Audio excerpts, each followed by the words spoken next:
সাল্লাল্লাহু আলাইহি ওয়াসাল্লাম হাদিসের মধ্যে বর্ণনা করে দিয়েছেন, আল কাইয়িসু মান কানা নাফসুহু আমিলা লিমা বাদাল মাউত। আর ভাইরা, আল্লাহ রাসূল বলে দিয়েছেন, অক্ষরের জ্ঞানী ব্যক্তি, দুনিয়ার সবথেকে শিক্ষিত ব্যক্তি, যে নিজেকে অনেক জ্ঞান সম্পন্ন মনে করে, ওই ব্যক্তি মূলত শিক্ষিত না। মুসলমান, আল্লাহ রাসূল বর্ণনা করে দিয়েছেন, আমার উম্মতদের মধ্যে ওই ব্যক্তি সব থেকে শিক্ষিত, যারা দুনিয়া থেকে আখিরাতের জন্য সঞ্চয় করে নিয়ে যেতে পারবে। বলেন সুবহানাল্লাহ।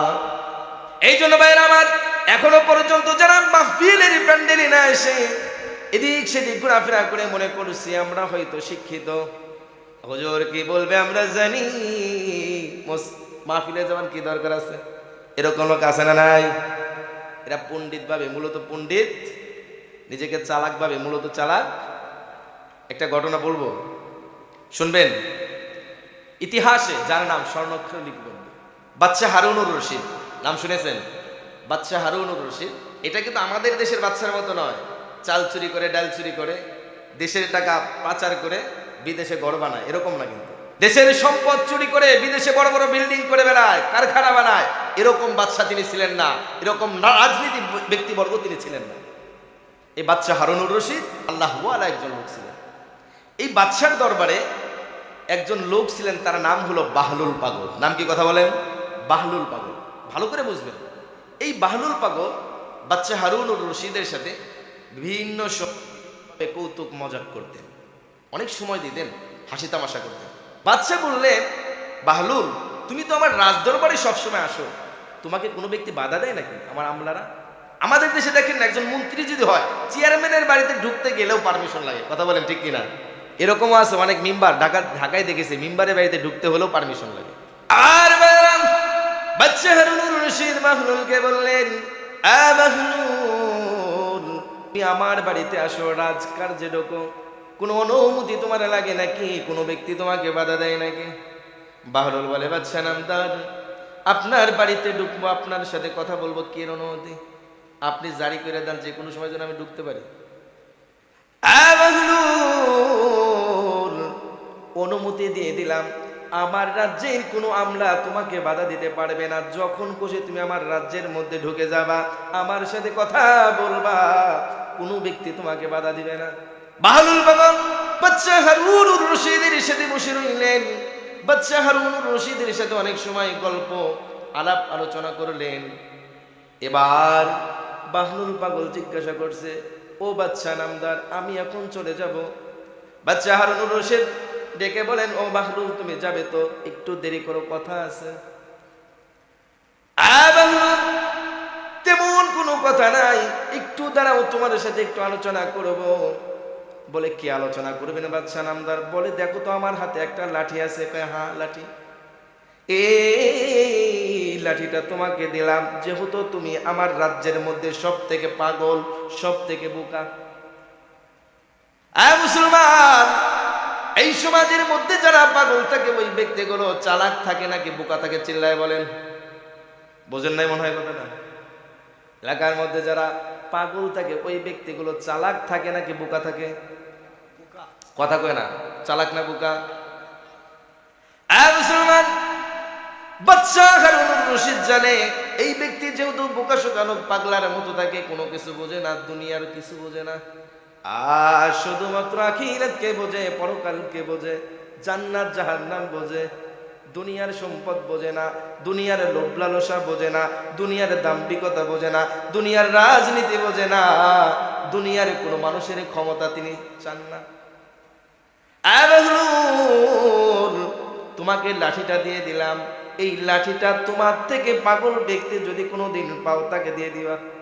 কাকে বললেন? বাহলুলকে বললেন। কে বলছে?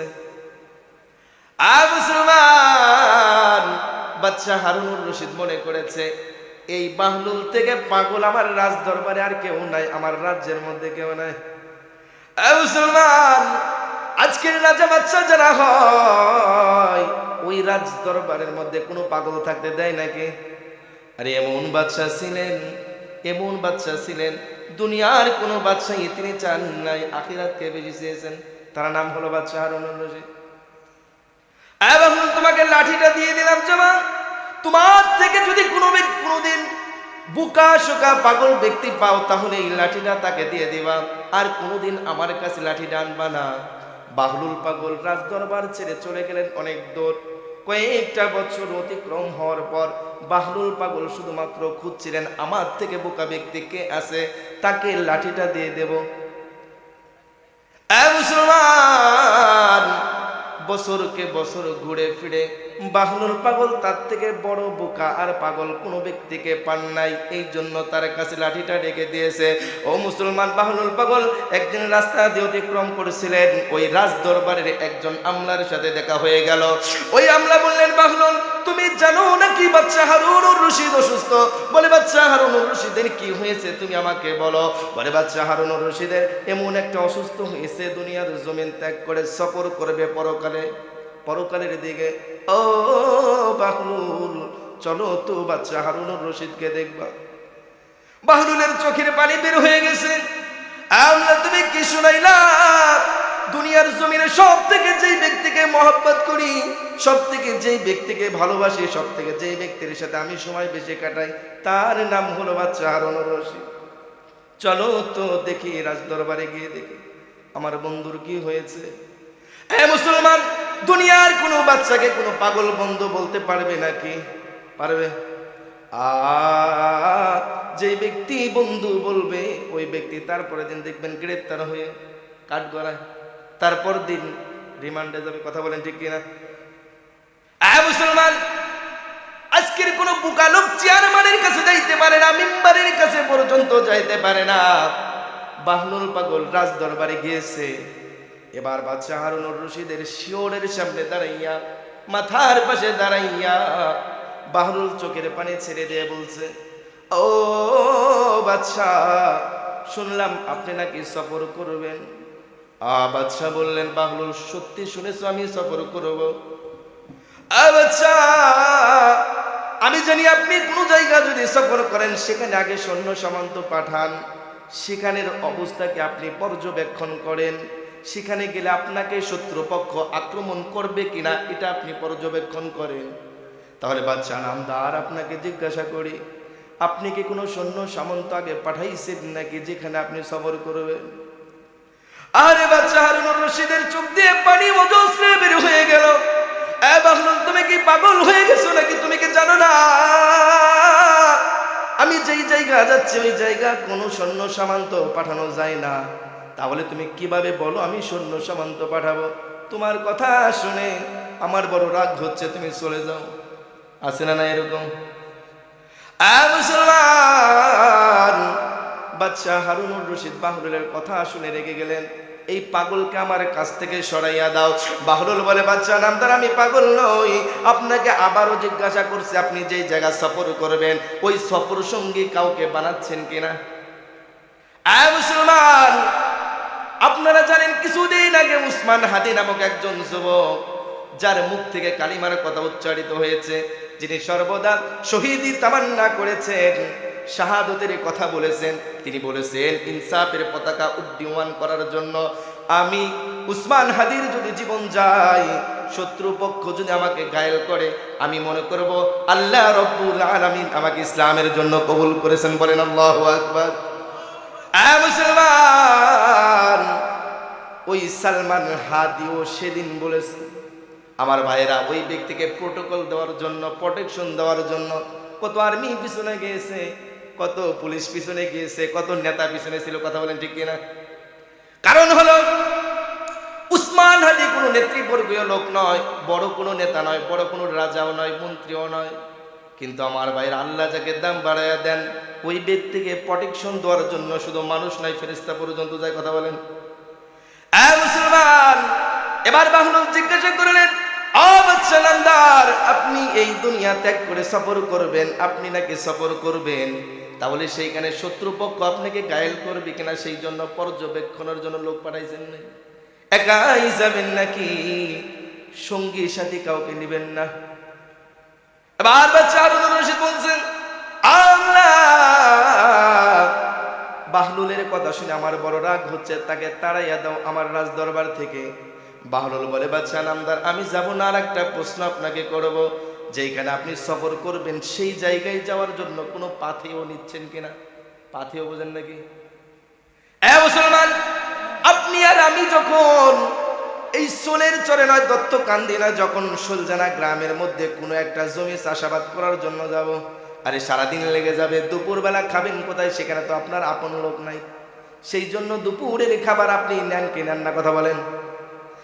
মুসলমান, আমি আজকে এখানে মাহফিল করার জন্য এসেছি, আমার যা যা লাগে আমি সেগুলো নিয়ে এসেছি। তার কারণটা হলো আমার পাথেও নেওয়া লাগবে। আমার এখানে এমন কোনো আত্মীয় নাই যে আমার শীত লাগলে আমাকে শীতের কাপড় দিবে। কথা বলেন। আরে বাহলুল বললেন, ও বাদশা নামদার, তুমি তো সফর করবা, ওই সফরের পাথেও কে নিলা? বাদশা হারুনুর রশিদের চোখের পানি পড়ে গেল। বাহলুল, তুমি যেটা বলছো বাস্তব বলছো। আর এমন জায়গায় যাচ্ছি পাথেও নাই, সফর সঙ্গেও নাই, পর্যবেক্ষণ করার জন্য কোনো লোক পাঠাই নাই। এবার বাহলুল বলেন, হুজুর, বাদশা নামদার, আমাকে আপনি লাঠিটা দিয়েছিলেন, আপনি বলেছিলেন আপনার থেকে বোকা ব্যক্তি, আমার থেকে বোকা ব্যক্তি যদি পাই তাকে দেব। আমার মনে হয় এই পৃথিবীর বুকে সব থেকে বোকা হলেন আপনি। সফর করবেন, পর্যবেক্ষণের লোক পাঠান নাই, সফর করবেন, সারা জীবন থাকবেন, সেখানের কোনো পাথেই আপনি ব্যবস্থা করেন নাই, প্রস্তুত করেন নাই। আপনার থেকে বোকা পৃথিবীর বুকে কোনো ব্যক্তি নাই, আপনার থেকে পাগল ব্যক্তি কেউ নাই। সুতরাং এই লাঠিটা দুনিয়ার কোনো ব্যক্তিকে দিতে পারি না, আমার থেকে বোকা ব্যক্তি আপনি হওয়ার কারণে আপনাকে লাঠিটা দিয়ে দিলাম। বলেন আল্লাহু আকবার। মুসলমান, এখনো পর্যন্ত এই দুনিয়ার বুকে যারা নিজেকে চালাক দাবি করে, এই সমাজের মধ্যে যারা আজকে চালাক দাবি করেছেন যে মাহফিলে যাব না, হুজুর কি বলবে আমি জানি, আছে না নাই? সুতরাং ওই ব্যক্তি চালাক মনে করলে ওই ব্যক্তি সব থেকে বড় বোকা। সুতরাং যদি কোনো লাঠি থাকতো তাহলে লাঠিটা তাদেরকে দিয়ে বলতাম আপনি সব থেকে বোকা। কথা বলেন ঠিক কিনা মুসলমান?